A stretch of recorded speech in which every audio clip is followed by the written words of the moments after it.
Thank you for joining us once again on the State of Freedom.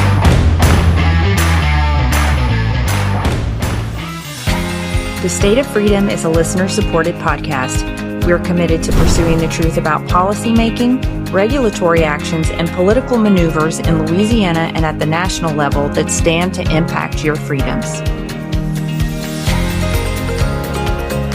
Please support the State of Freedom by becoming a monthly supporter or member of the Warrior Circle, or by advertising your business, your nonprofit, or your event with us. Go to freedomstate.us. We are bypassing the mainstream media cartel and the establishment political parties in Louisiana and coming directly to you, spreading the uncensored voice of freedom across Louisiana and beyond. Red Zeppelin is the best kept secret, but because of us, it's really not a secret anymore. Anybody who has not been to Red Zeppelin on Perkins Road in Baton Rouge, you're truly missing out. The best environment, the best service, and the best pizza in the state of Louisiana. Go to Red Zeppelin today. Tell them the State of Freedom sent you. All right. Well, Louisiana's redistricting fight isn't over. It's now entering the phase where the real decisions get made. And after the hearings and the legal battles, lawmakers are now under pressure to act, and what they do next will shape power in this state for years to come. Joining us today is attorney Paul Hurd, who's been on the front lines of this case. He's going to break down what's really happening behind the scenes. And the questions we all have are, what comes next? What are the knock-on effects, and will our voices count? After the segment with our dear and brilliant friend, Paul Hurd, we will have some advice for independent voters and a few important legislative updates. But welcome to the State of Freedom, where we are grounded in faith in the Constitution, and we are committed to giving voice to the truth, living with courage, and taking action. It is Wednesday, May 20th. It's 8 a.m. Central. Happy Warrior Wednesday. We hope you get in the chat. We hope that you are tuning in and having a great Wednesday so far. I'm Danielle Walker, and I'm joined by my dear friend and co-host, the watchdog in chief of Louisiana Citizen Advocacy Group, Chris Alexander. Hopefully only one more week to bulldog at the legislature, Chris. Yes, and then what are we going to do when it's over? Where do we bulldog then? I think we won't be at any loss. We'll find a place to bulldog, baby. I think worry. so. I think so. They usually show up in our inbox. Exactly. All right. But we are coming to y'all live this morning on Voice of the People USA TV and radio network on Rumble, YouTube, X, and Facebook. Give us a like, give us a thumbs up if you're watching on Facebook. Hit some stars, and I don't really know what that means, but it helps us a lot. So just do it if you can. And you can sound good. Yeah, it sounds good. And it is doing something. I just don't know what, but it does help us. Right. So thank y'all. When I get one, Danielle, when I get a star, just so you'll know, I just interpret that, since I don't know what it means either, I just interpret that someone's telling me that they think I'm a superstar. So I just take it as a compliment. That's right. Yeah, exactly. And y'all can always, as you know, catch us on our audio-only podcast platforms like Spotify and Apple Podcast a little bit later in the day if you're missing us live. But let me bring forward Paul. Good morning, Paul. How you doing? Oh, man, doing great. Great to be with you this morning. It's Likewise. great to be with you, sir. Thank you for joining us. Let me get into the scripture of the day before we dive into all the redistricting stuff. The Lord never ceases to surprise me when he sends me to these scriptures. And most of the times I don't know where he's sending me or why until I get there. But this morning was Ecclesiastes chapter 5, verse 8. And it says this, y'all are going to love it. Don't be surprised when you see that the government oppresses the poor and denies them justice and their rights. Every official is protected by someone higher, and both are protected by still higher officials. If I have to, I didn't even realize that was in the Bible. Like, that's not a scripture that I, have committed to memory yet, but I think I may commit it to memory now. But corruption and injustice are not new to our generation. They are part of the nature of fallen man, and I believe We're now entering a time of real justice in this nation and in the world. And I really think that the Lord brought me to this passage this morning for two reasons. One, to encourage us by reminding us that we're not alone in history when it comes to government corruption at every level. And two, to challenge us not to waste time being fascinated by and fixated on the corruption itself, because the Lord has given us great advantages that the people of King Solomon's day, the author of Ecclesiastes, did not have. We have Holy Spirit who leads us into all truth, who guides us in creativity to take action, who gives us insights we could not know naturally, and who makes a way for us where there is no way. We have the blood of Jesus, which cleanses us and makes us able to live in righteousness, so we're not drawn into this corruption ourselves. And we have the U.S. and Louisiana constitutions, which lay out the protections of the rights that God, our Creator Himself, gave us. So what we have to add to this is our own will to rely on the Lord and to fight for the return of righteous governance and true justice. The Lord has given us everything we need to do that.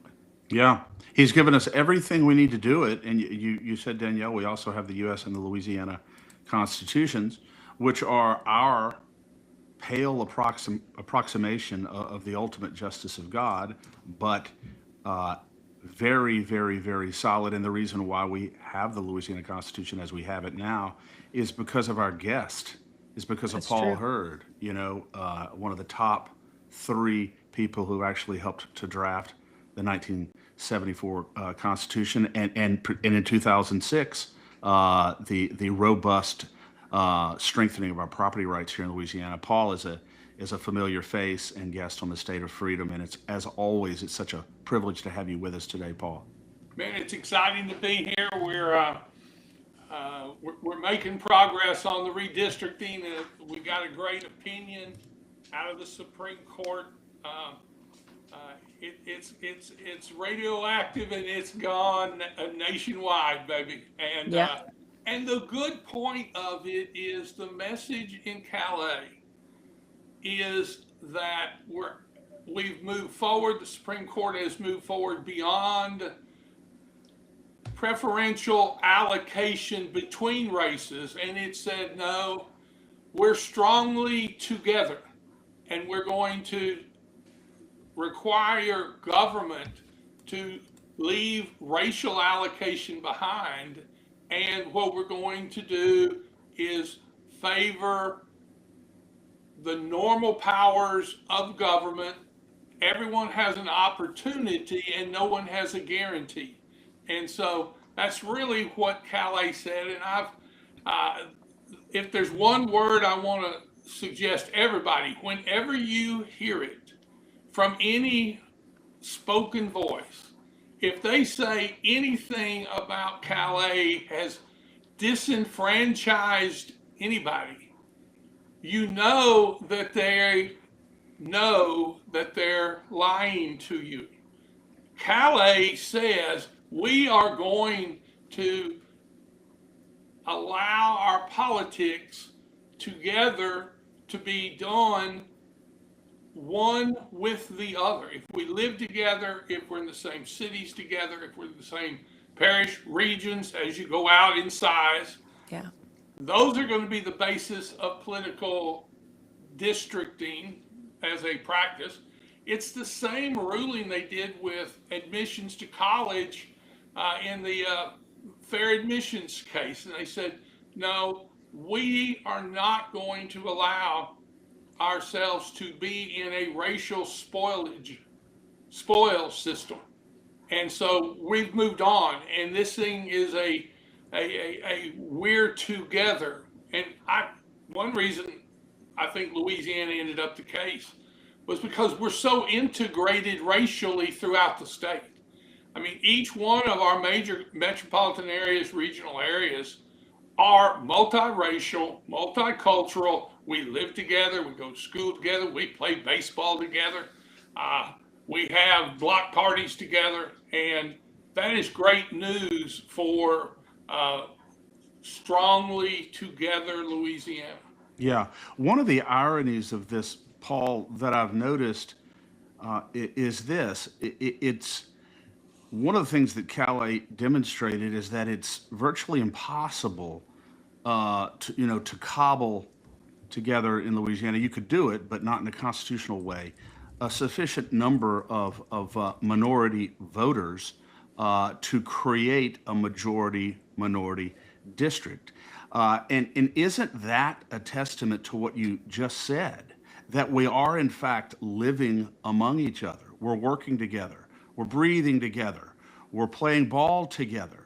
So yeah, that seems to me to be a testament to the fact that we've made enormous progress in this country when it comes to race relations and the extent to which we can live together in harmony. But you certainly would not have gleaned that if you had been in the Senate committee hearing when Jay Morris was being absolutely lambasted hour after hour. I mean, you would have thought that we were still living under Jim Crow. Well, or worse than that, ironically, everything that the attempt to segregate is, for those who know history, it is separate but equal. I mean, it is just crazy. And I've grown up my entire life in schools that were being integrated, that we were going to rid ourselves of separate but equal because it's inherently unequal. Right. And what happens is, even in voting districts, when you start allocating voting power by race and not by multiple common interests, what you're doing is you're perpetuating that race matters more than who your friends are. Exactly. And so that's exactly right. And I think we're going to stand up for the right to be Northeast Louisiana strongly together, Baton Rouge strongly together, and that's where we need to go. The Calais people, my clients, had to file an update for the court on last Friday, the 15th, and we filed a compact, non-racial, whole parish as much as you could plan that is the strongly together remedy that we'll seek if the legislature does not give us a constitutional remedy, which means it actually had two racially predominant districts that needed to be redone, and they redid only one. The other one that they've included is as racially divisive as the one that they did away with. Yeah. And So Paul, you want me to share I'm the? sorry. Go ahead, Danielle. Do you want Sorry. me to share the So image you're of the welcome map? to. Yeah, let It's me a share the public map. record. And I think it shows how good districting can be for voters. Let's see if it goes up. All right, y'all can see all my tabs open over here. There it is. Yeah, look at that. I know people down here would be, I think, happy with it. I don't want to speak for everyone, but Yeah. that's the best version I've seen for the coast, the coastal parishes.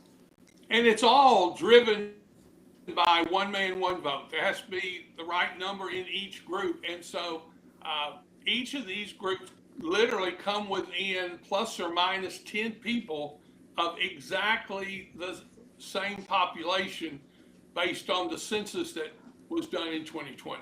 Yeah. And so we think it's community. We think it's, we only have 6. When I was a young man, we had 8 congressmen. In 70s, we had 8 congressmen. We've lost 25% of our power relative to our sister states during my lifetime. And Wow.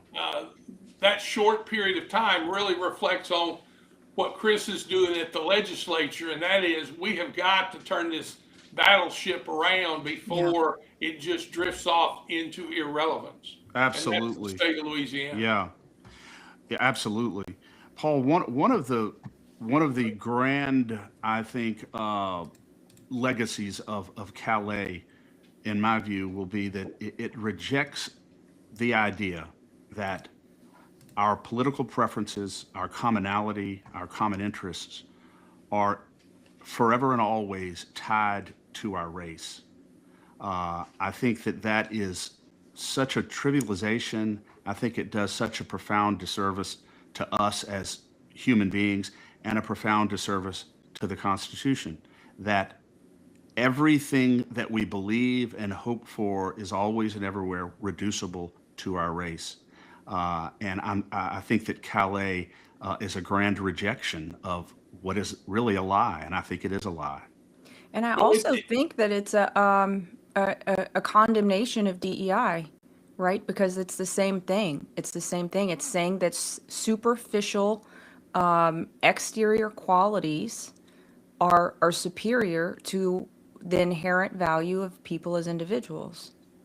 well, and that's really, look, we all, and this is even the Calais opinion says, we all know the shame of the 1920s, 30s, 40s, and the 1950s. But And what before, we yeah. also know is 21st century America, 21st century Louisiana is not what we had then. That taint, that racial taint and dislike is past us. And what we've got now is a government institutions that will say we are multiracial, multicultural, and we are all a common culture where we are. I mean, Yeah. there is a north, it's funny, I go to the legislature. It's fun to look at what some of the people from south of I-10, whether or not they really realize Monroe is actually part of Louisiana. Right, It's right. not the Northwest Territory like you were playing Risk, and it's somewhere up near the North Pole. It seems like it though, Paul. Yes, yes. But what's great about it is I know that they're sort of weird down there, but that's okay too. They're different, but we're all Louisianans, Yeah. and we're all better together. Yeah, Agreed. And that's what this districting has said is that now the Equal Protection Clause says, "Thou shall not discriminate based upon race." yeah. And so that's paraphrasing it, but that's the instruction that we have constitutionally. Yeah. And as it stands now, Paul, procedurally, so the state legislature has the opportunity now to fix this in a constitutional way, but you're prepared if they fail to do so in a way that satisfies constitutional scrutiny, you're prepared to move forward and act at that point. And so the federal court still, in your view, retains jurisdiction, at least something of akin to jurisdiction over this matter. That was something that was discussed in the legislature. To what extent is this still subject to judicial process at this point? It's absolutely overseen and subject to constitutional districting. And the court has given, there's 11 days left for the state to enact a constitutional plan. And right now, we have filed last Friday that we contest that SB 121, as it came out of the Senate, includes a racial gerrymander that the court should not order, should not accept.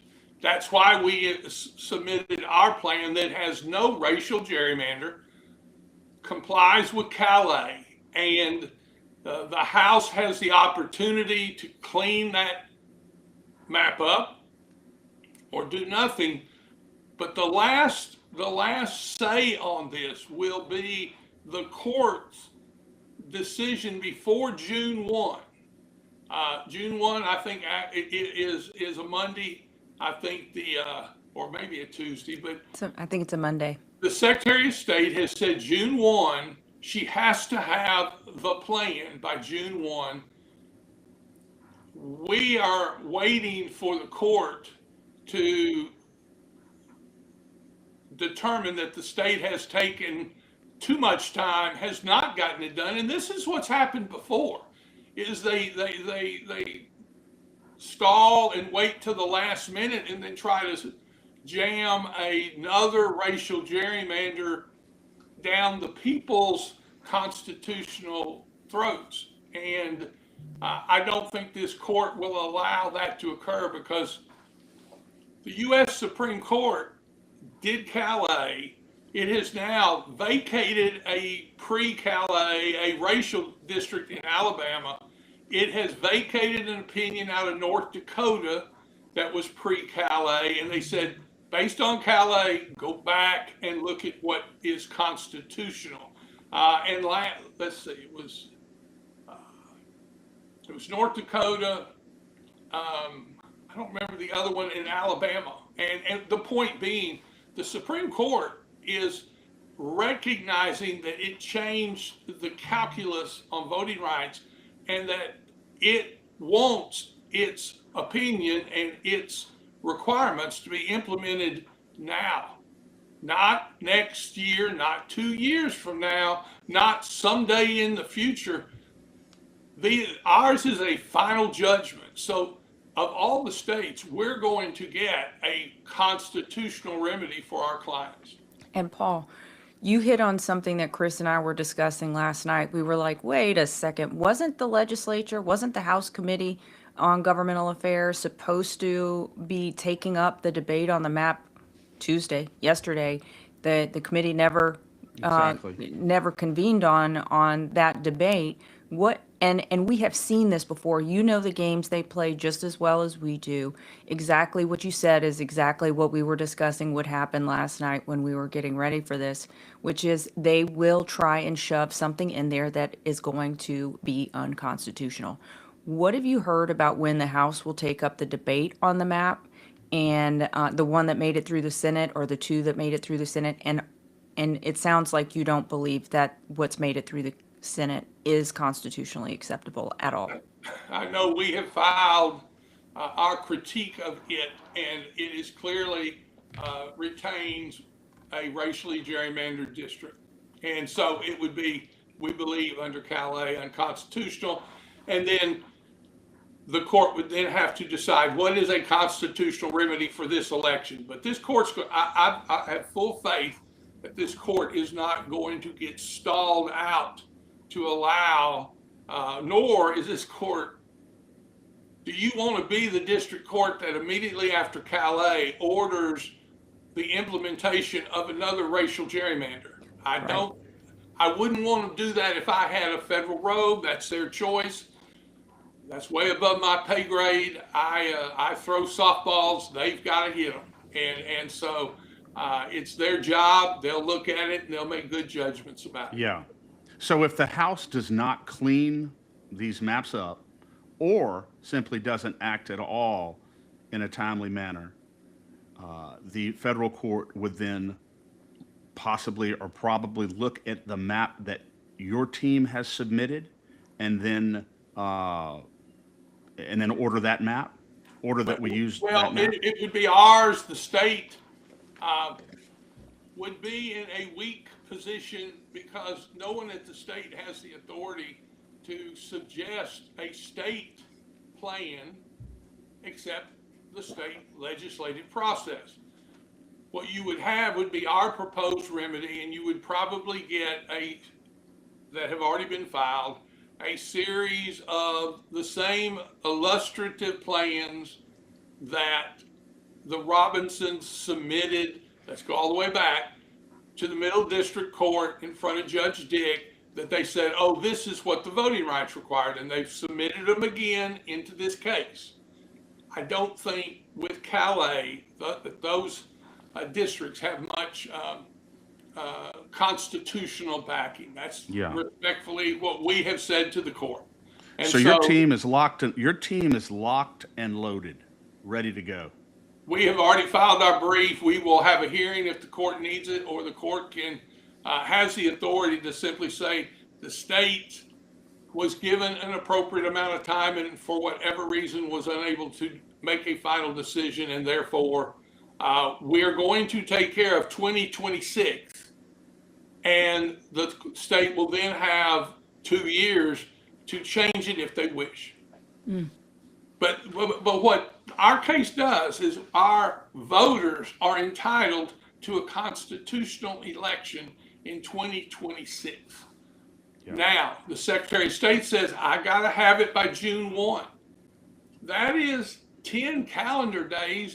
Today's Wednesday, Thursday, Friday, next week's Labor Day. So you got 4 more work days. You only got 6 work days for the judge to either have a plan that the judges have approved by next Friday, because the next day the legislature is going to end, and it's going to be otherwise a holiday. So anyway, it's getting tight, and look, it happens every time, and the answer is at some point the court says enough is enough.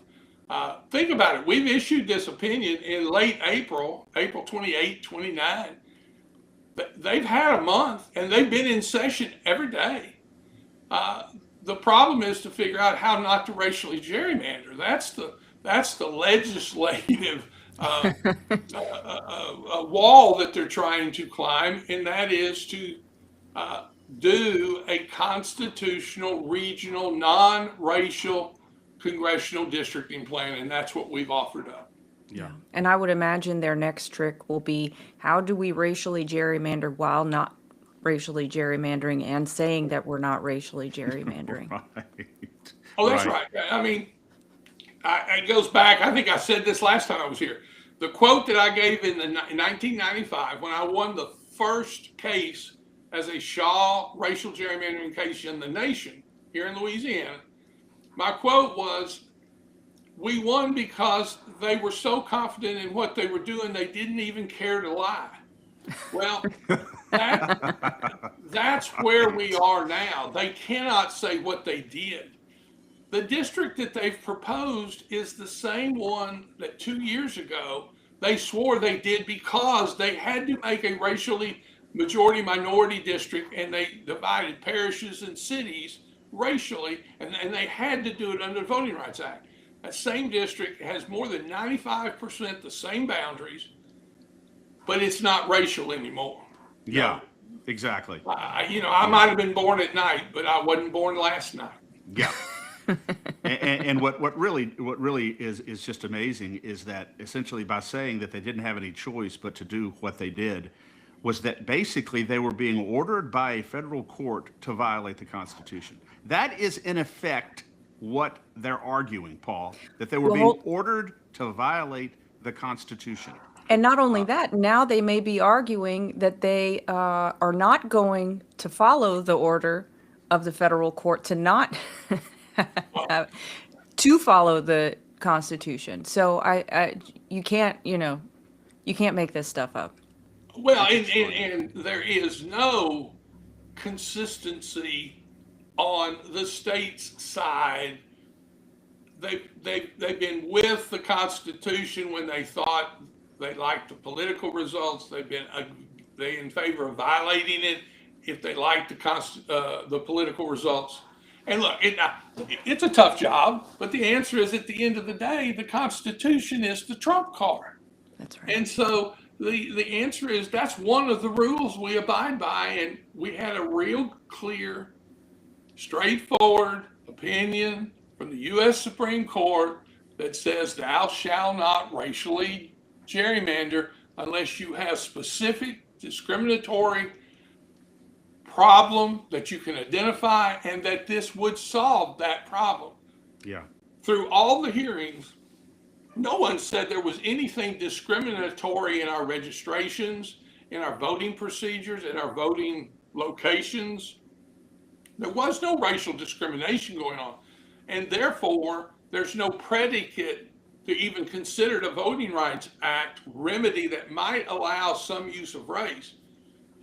Because at this stage, we've got a racially fair electoral system. Now let's go forward and govern ourselves. Yeah. Together. And Calais, Paul, did not say anything that you, I, and others did not tell them when this SB 8, this grotesque racial gerrymander, was being considered and passed in January of 2024. There was no revelation in Calais. Everything in that decision, other than the specific declaration that this map is a racial gerrymander, they knew everything, Paul, before this came down, and we really didn't have to get to this point, but oh, what a tangled web we weave. I have a question for you before this is my last question for you. How does all of this redistricting affect the state legislative seats? We've been trying to wrap our arms around this. There are a couple of items of legislation pending now that are not moving in the legislature, by the way, as you know, probably, that would address the state legislative seats. How does this affect that? It completely reconfigures the whole legal challenge or lack thereof. I believe that with the handing down of Calais, there was one suit against the structure of the House and a different suit as it related to the structure of the Senate. And the suit was pursuing additional majority minority districts. And I believe the opinions that were in support of that have been vacated. And the case on the merits has been sent back down to the district judges to say, now, in light of Calais, and it's narrowing the focus of a remedy under the Voting Rights Act, reconsider whether or not the legislature has the power to draw the districts the way they did. And I think what it really means is the idea of going to federal court to get more race dominant districts, that day's over. Until there's a racial discrimination going on that would cure. And that world doesn't exist. It's behind us, thank goodness. Thank you. And Paul, let's say someone posted on Facebook yesterday or asked a question on the State of Freedom's Facebook yesterday, that they were suggesting that a particular district, District 99 in the state legislative map, was a racial gerrymander. I haven't looked at it to know if, to make an opinion on that. You know it far better than I do. Will people from that district, for instance, have to go and sue the state legislature or sue the government to get the maps redrawn? We know that there are maps that are in like pending bills that have already been introduced and read in to the legislature. So what is the sequencing of this, and then what is the urgency of the legislature to remedy any of this? Well, those racial requirements, if they are artificial, bizarre districts necessary to create the majority minority district, that's when race predominates. Let me take an example. Let's say Orleans is 80%, I don't know the percent. Let's say it's 80% African American, and it has 100,000 people, and there is a House of Representative district that requires 75,000 people in it. I'm just trying to get the numbers. Yeah. You can draw a compact House of Representative district in Orleans that will meet all traditional districting principles, and it will also likely be majority minority, because this is the principle, because that's how we are. What they've got, what this opinion said is, you must district, as far as it relates to race, you must accept your racial mix as you are. And then you can district as you wish.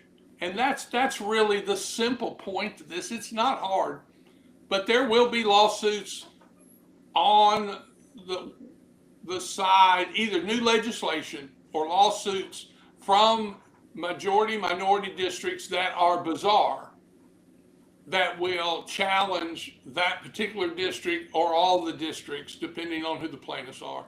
So we're going to have to sue our way through it.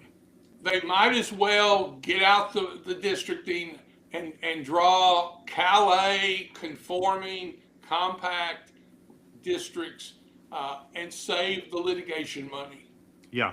Well, I hope, that they've learned to listen to people like you who understand uh, constitutional redistricting, who can look at something and say, this is going to pass constitutional muster or it's not.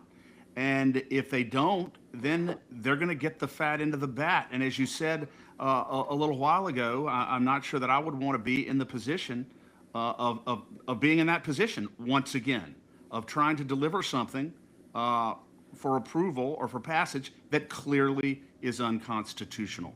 And that's the position that they are in. But I'm very heartened by the fact that what you have submitted to the federal court, based on what we just saw, is a very, very solid constitutional map. Well, the last thing I want to say is this. I've heard several legislators who have said the special session that caused them to enact SB 8, which was the unconstitutional, the one that we set aside, that's the good one. Yep. That's our proposed remedy. But Right. when they did this 2 years ago in 2024, that looking back, many of them believes it's the worst vote they ever cast. Wow. The most unjustified. Some of it was they were misled by the administration on what constitutional compulsion there was to do it. It doesn't matter. They say, looking back now, knowing that it was wrong, it was one of the worst votes they ever cast. I got their twin worst vote to cast, and that's in favor of SB 121, because you're just doing it again, and Yeah. you know better. The answer is do a constitutional plan that is not racially divisive. And that one, what they preserved, there's no denying that district is exactly designed to be a racially predominant district. And Yep. so we're hopeful that they don't, mislead me once, it's your fault. Mislead me twice, it's my fault. And I hope that the House says, we don't know what the answer is, but we know this is not it. Yeah. And Paul, there is no question and no secret that the people who caved in and voted for this SB 8, despite your warnings and the warnings of others, it's because the governor had his boot on their neck. There's no question about it. Relentless pressure to vote for this and to pass this for all the reasons that we've previously discussed. So I think that's the real reason. I don't think it's because they misunderstood anything. I think they knew exactly what they were doing, and they caved to political pressure. That's it to me. And hopefully, maybe that political pressure will be less from the governor this time in light of Calais. And even if it's not, hopefully they will have the courage to resist it and to do what's right. But I hope that you testify on the House side, Paul, on SB 121, so that you can make it even more clear on the record what your position is on this map and the importance of amending it satisfactorily.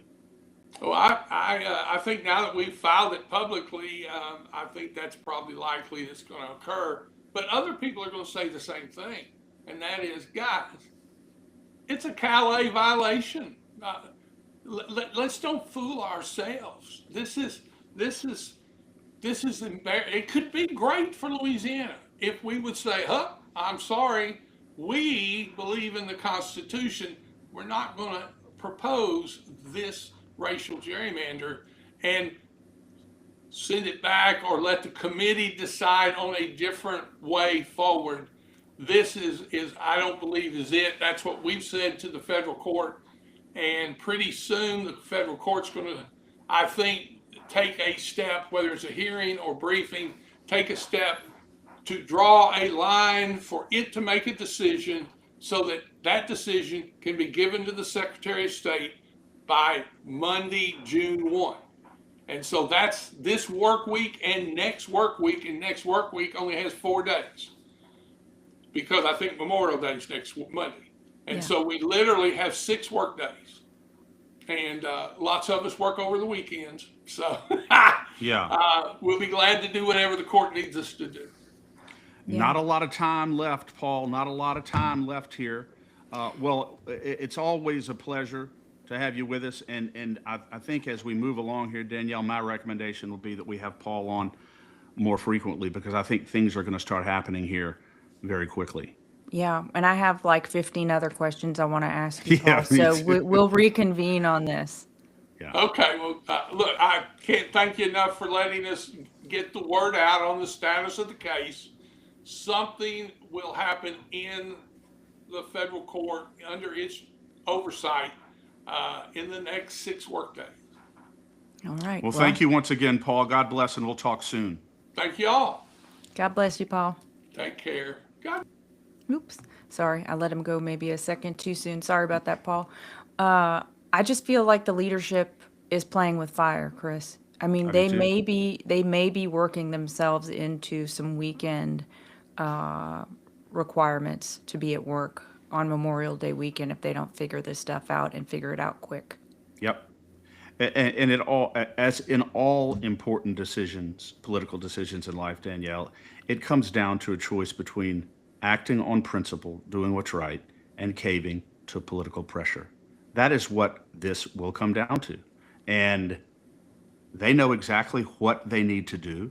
They know, at least they should know now, that SB 121 is not constitutional. If they pass that through the House, and that is signed by the governor unamended, it is likely to be declared unconstitutional. You just heard it right here. So if they go forward and do that, they deserve at that point whatever they get, because it would the idea that they would even entertain or create even the possibility of going through yet another Calais type nightmare in this state, to me, is just unbelievably reprehensible. Yeah, and I know, look, we could camp out here all day. I have a lot of thoughts on this I'd like to share Yeah. as well, but I know we've got to get you out of the door. So let's just shift gears really quickly. You have heard at LeCag, we've heard at the State of Freedom, people have reached out to us, numerous people have reached out to us saying that they either are an independent voter or they know an independent voter who had problems voting in last week's primary election.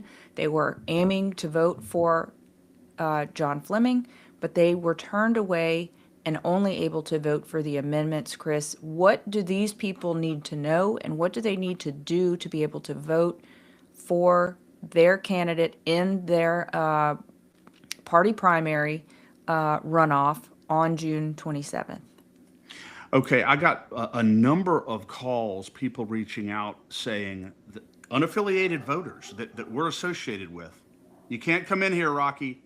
Unaffiliated voters that we are associated with who are reaching out and saying, the ballot that we got when I went to vote only had the constitutional amendments on there. I wasn't able to vote in the U.S. Senate race. And I said, well, why is that? They said, we don't know.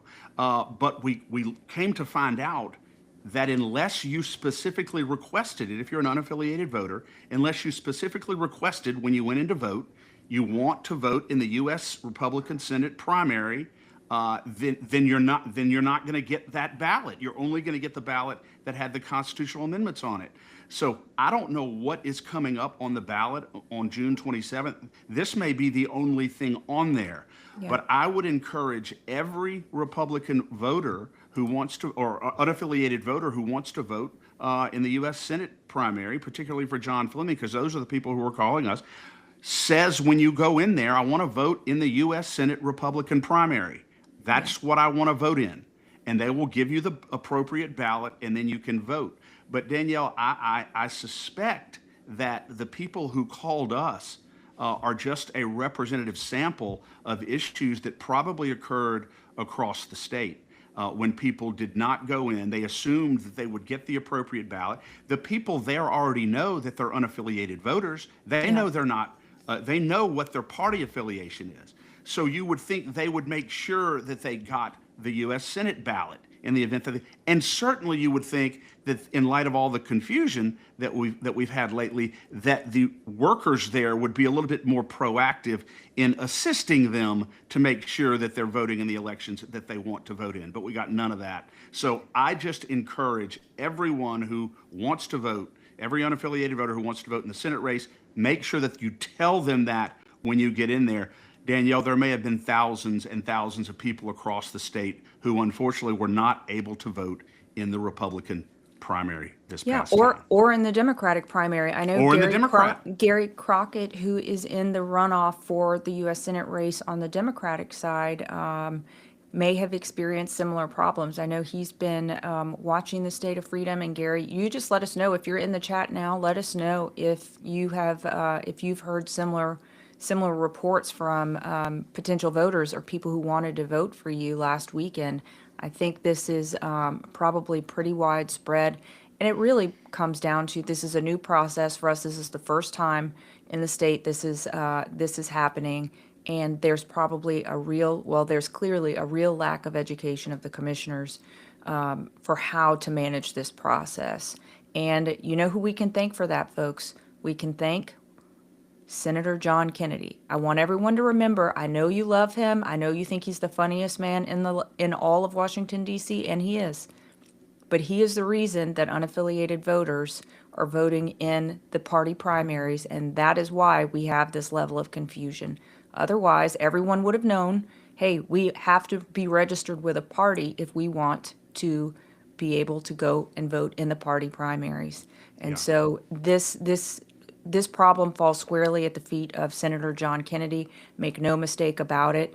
Chris, you and I were talking about a bill that's going to be running today, I believe, that would permit the RSCC, the Republican State Central Committee, and the Democrat State Central Committee to self-determine how they want to run their party primaries. And I think that, look, it may lead to more confusion, but it is the right thing to do.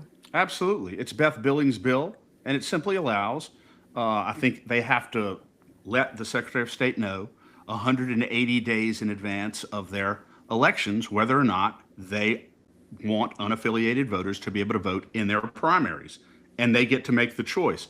I don't think the legislature even has the authority to inject itself in this process at all. I think constitutionally, the Republican State Central Committee, Democrat State Central Committee has the absolute legal right to determine that for themselves. They don't need to have that sanctioned by the legislature. But to the extent that the legislature is doing it and codifying the fact that they can make their own decision on it is very good, I think, and hopefully will clean up this confusion.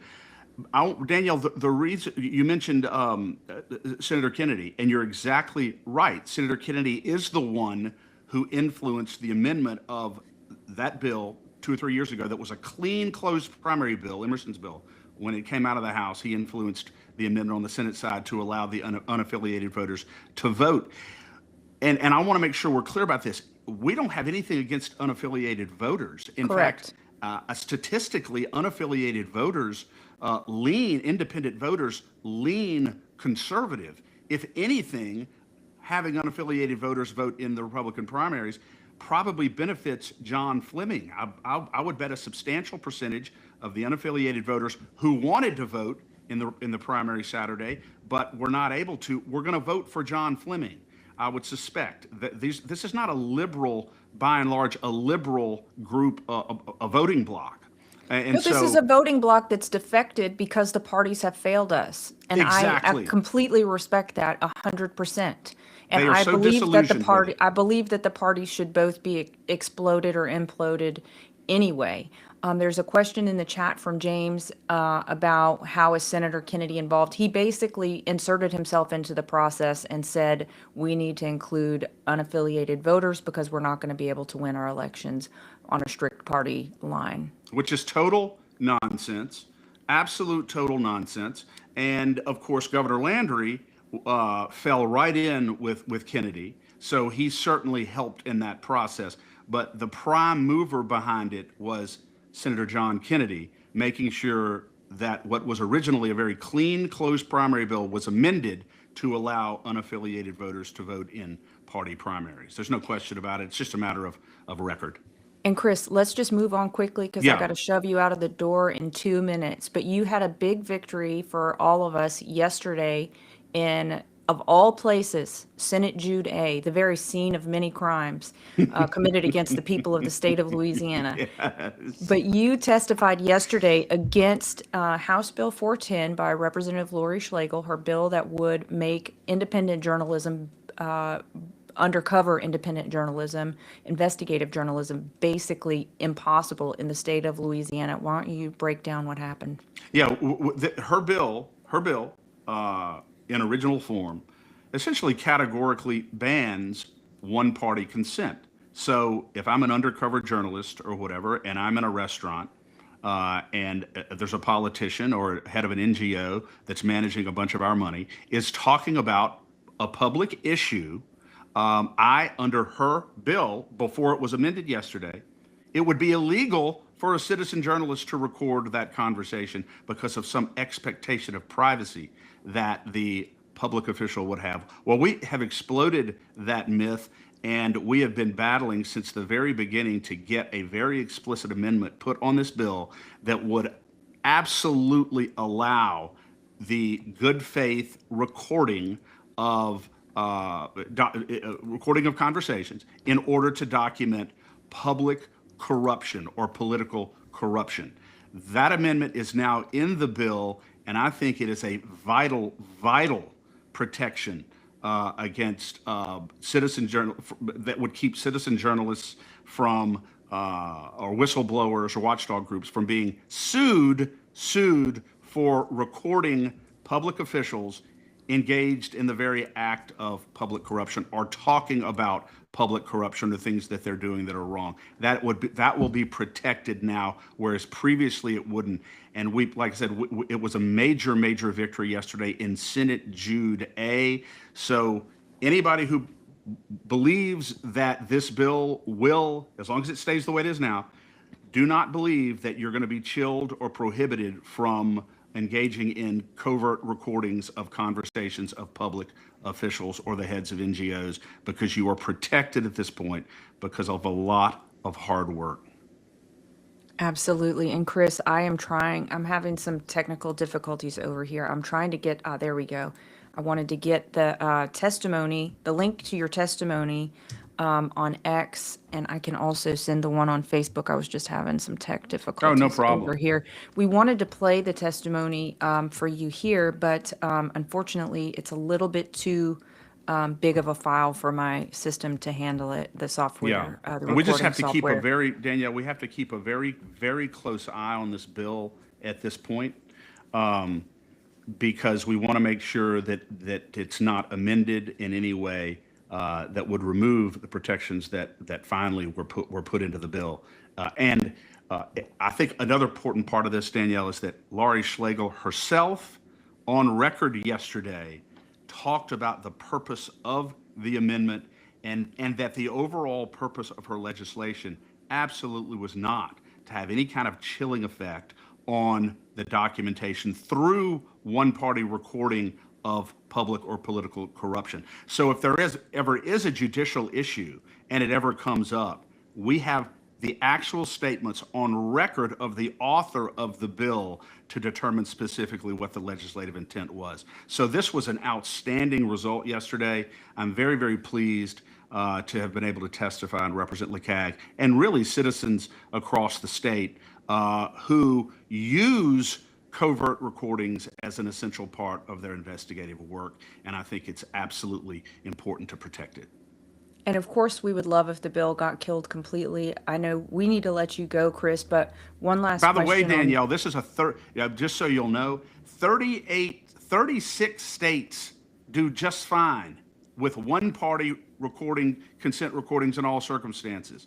Why we're even doing this, I don't understand, but at a minimum, we had to have this protection in this bill, and we does do. it resolve the problems that Representative Lauren Ventrella brought up on our show? To me, there's still some issues here where conversations could be used for blackmail, where they're not specifically related to public corruption, where they're not specifically related to crimes of any kind, but they could still be used against people. Is that Well, I think that there still is, I think you're right. I think that in that sense, it's not perfect with regard to those types of conversations. I do know that a clear exception in the bill is if you are recording because you're anticipating some kind of an administrative or civil or criminal proceeding or action of some sort. And very often, the conversations that Lauren Ventrilla was talking about are recorded in anticipation of that type of proceeding. So that would be covered there. But there absolutely are situations where the conversations of that sort would not be covered by an exception in this bill. So I think a further amendment, not having to do with public or political corruption, but having to do with those types of conversations, I think is warranted to look at before this gets to the governor's desk. And you know who may be a good person to bring it? It might be Senator Thomas Presley because of his stance on the NDAs. I think he probably has a strong feeling about people's right to speak and people's right to information. So Excellent thought. Before I walk out of here, Danielle, I do want to just state rather lamentably that every local option bill on carbon capture and sequestration yesterday was killed in the House Natural Resources Committee, most notably House Bill 5, Mike Johnson's bill, that would have conferred plenary authority on local governments throughout the state to determine whether or not they want this garbage under their land and in their parish. And it's the usual suspects, as you know, in the House Natural Resources Committee, the same people we all know who killed it. And I think it's absolutely disgraceful. And those names need to be known. People need to be extremely familiar going forward, especially at re-election time, with the names of the people who have routinely blocked legislation to protect landowners and local parishes from what Robert F. Kennedy Jr. called the biggest corporate government grift in American history. And I think it's sad. yeah, I think it's sad too. And I think between our conversation with Paul and the status of HB 10 and the CCS bills or the anti-CCS bills that all failed yesterday, there are probably many lawsuits in the future coming barreling toward Liz Murrow's desk. And it's extraordinary that the legislature would conduct itself this way when the Supreme Court in March essentially said exactly what the landowners have been saying for 2 years now. It was affirmed by the highest court of the state, and the legislature is essentially thumbing its nose at Louisiana Supreme Court precedent, which is sad. But Danielle, just keep in mind, all you have to do is remember this. Jessica Eminent Domain, the property owners down in your neck of the woods, in Cajun land, who were protesting against this carbon capture and sequestration, all they are a bunch of bots and climate extremists. Wow. Just remember that, just bots. You apparently have a lot of bots and climate extremists down in Terrebonne, Danielle. Okay. I did not realize that you had that many, but according to Jessica Eminent Domain, they are everywhere. Well, we'll pick up that conversation on another day. I'm kicking you out, Chris. Just a reminder before we leave that tomorrow Peter Tickton will be with us. He is the attorney for Tina Peters. And as you all know, she has been granted clemency finally by Governor Jared Polis. She's due out on June 1st. So we will get all the details of that from him, at least whatever he's able to share. And next week, isn't it exciting to have to know that her lawyer's coming on? That's exciting. It's amazing. And we had so many other things we wanted to discuss today, but we have run out of time.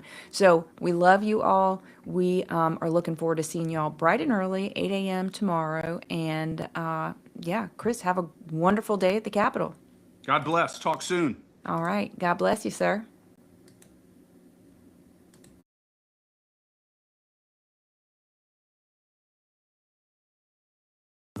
Blanco Brothers has been in business in Louisiana for about 30 years now.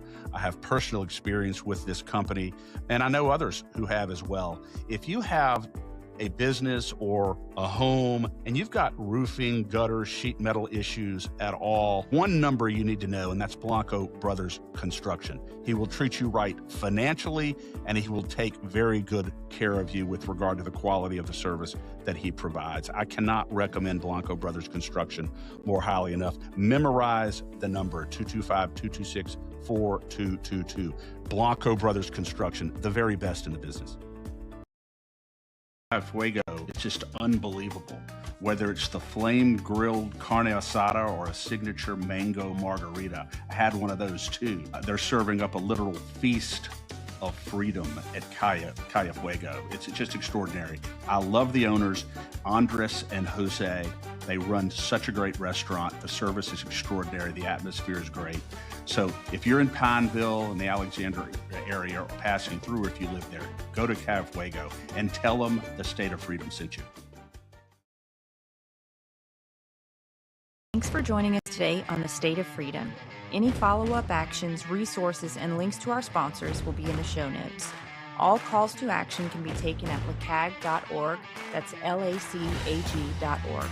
To learn more about our work, become a monthly subscriber, supporter, or advertiser at freedomstate.us. The State of Freedom, the #1 conservative podcast in Louisiana.